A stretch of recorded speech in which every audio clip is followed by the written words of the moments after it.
राजनीति के आंगन से जुर्म की दुनिया तक, ग्रामीण इलाकों से शहर की गलियों तक, प्रदेश की हर छोटी बड़ी खबर से करेंगे आपको रूबरू।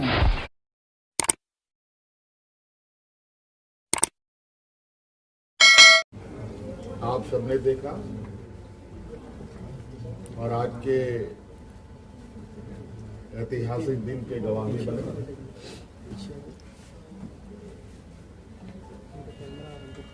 आज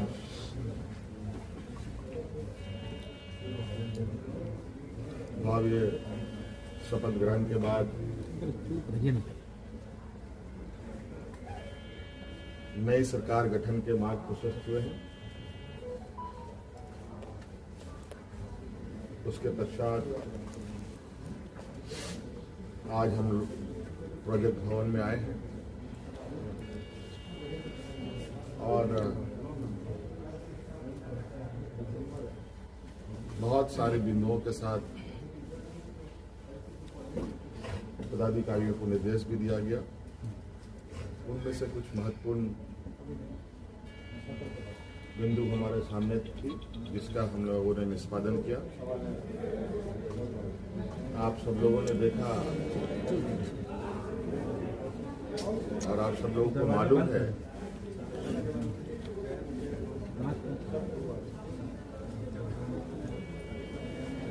केंद्र सरकार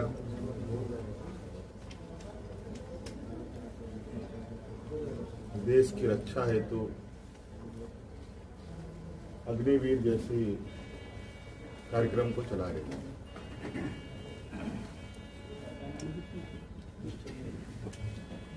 उस विषय को लेकर कई सवाल हैं नौजवानों के भविष्य को लेकर, और आपको मैं बताना चाहूंगा कि राज्य सरकार ने, हम लोगों ने पहले ही ये निर्णय लिया था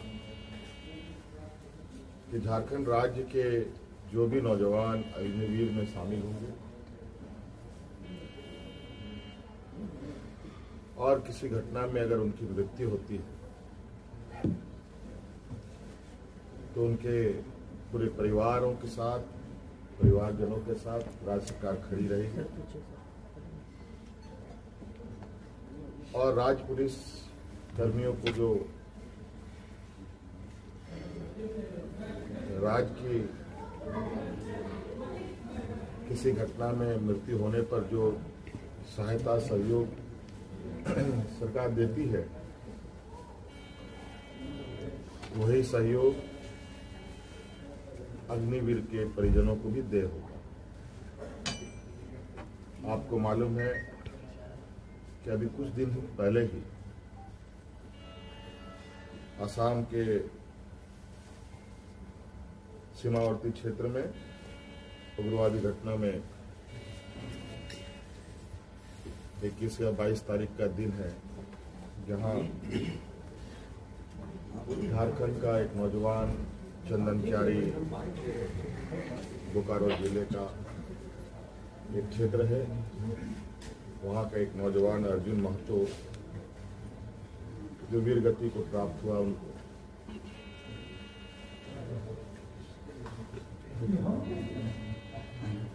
और आज हमने उनके परिजनों को बुलाया। उनके भाई को हम लोगों ने एक नियुक्ति पत्र दिया और 10 लाख रुपए अनुदान भी उन्हें उपलब्ध कराया गया और उनके भाई बलराम महतो बोकारो समाहरणालय में चतुर्थ वर्ग के पद पर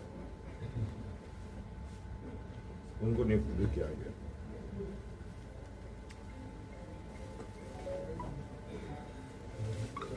लगभग मुझे लगता है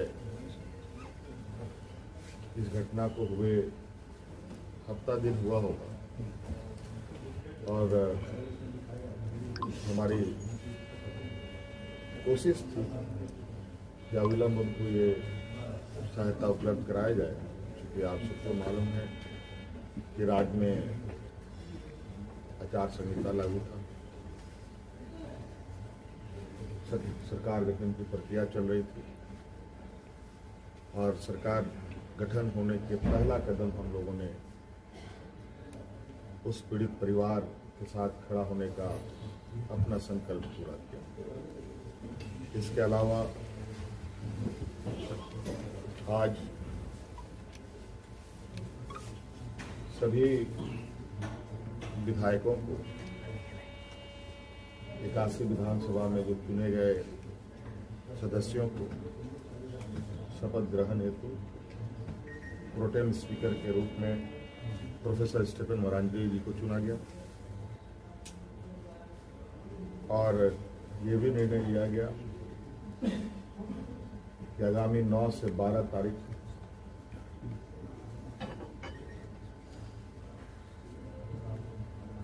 सरकार का प्रथम सत्र आहूत होगा और ये भी निर्देशित किया गया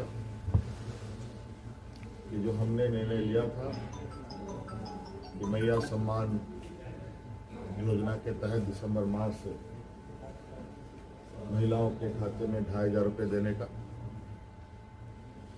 उसे भुगतान किया जाएगा प्रति माह। केंद्र सरकार में हमारा जो बकाया है 1,36,000 करोड़ रुपया,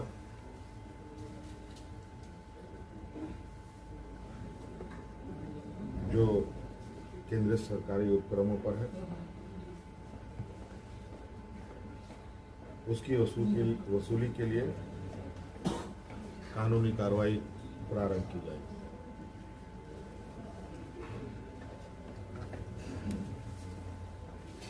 आपको पता है ये राज्य देश का सबसे पिछड़ा राज्य है।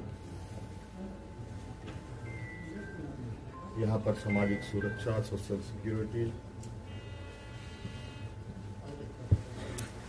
अत्यंत महत्वपूर्ण और आवश्यक है। इसके तहत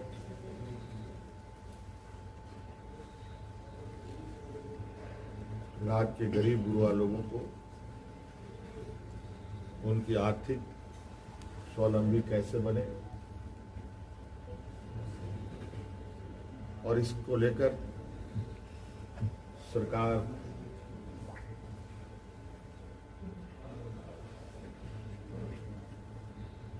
को अपनी आय बढ़ाने की आवश्यकता होगी। इसके लिए नए स्रोत खोजे जाएंगे। खनन क्षेत्र में लागू या चल रहे पुराने करों की समीक्षा होगी और उसमें वृद्धि एवं न्यायिक मामलों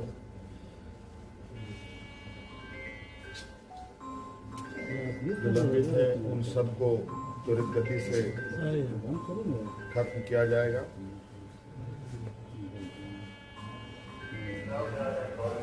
खनन क्षेत्र में कितनी अधिक दरें बढ़ाई जा सकती है, इस पर सरकार आगे बढ़ेगी। आप सबको मालूम है कि हम लोगों ने उत्पाद सिपाही में भर्ती की प्रक्रिया पूरी कर ली है, लेकिन इस प्रक्रिया के तहत बड़े पैमाने पर नौजवानों की जाने गई है, जो बहुत ही दुखद घटना के रूप में हमारे सामने आया है।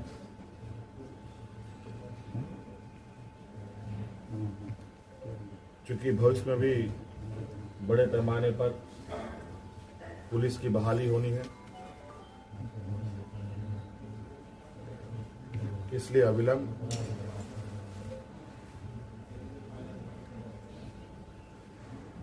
पिछले हुए नियुक्ति में जो घटना घटी है उसकी समीक्षा की जाएगी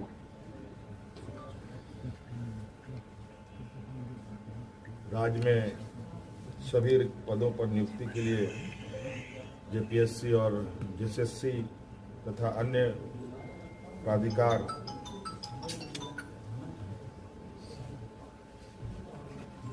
1 जनवरी 2025 के पूर्व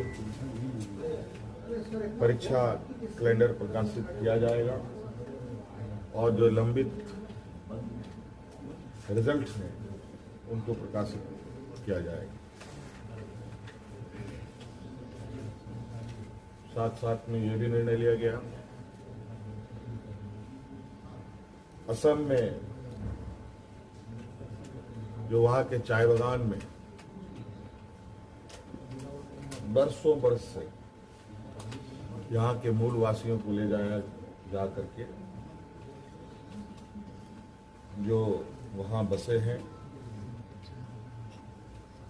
जो विशेषकर जनजातीय समूह जो झारखंड मूल के हैं, उनकी दशा एवं उनके भविष्य में दिए जाने वाले सुविधा का अध्ययन के लिए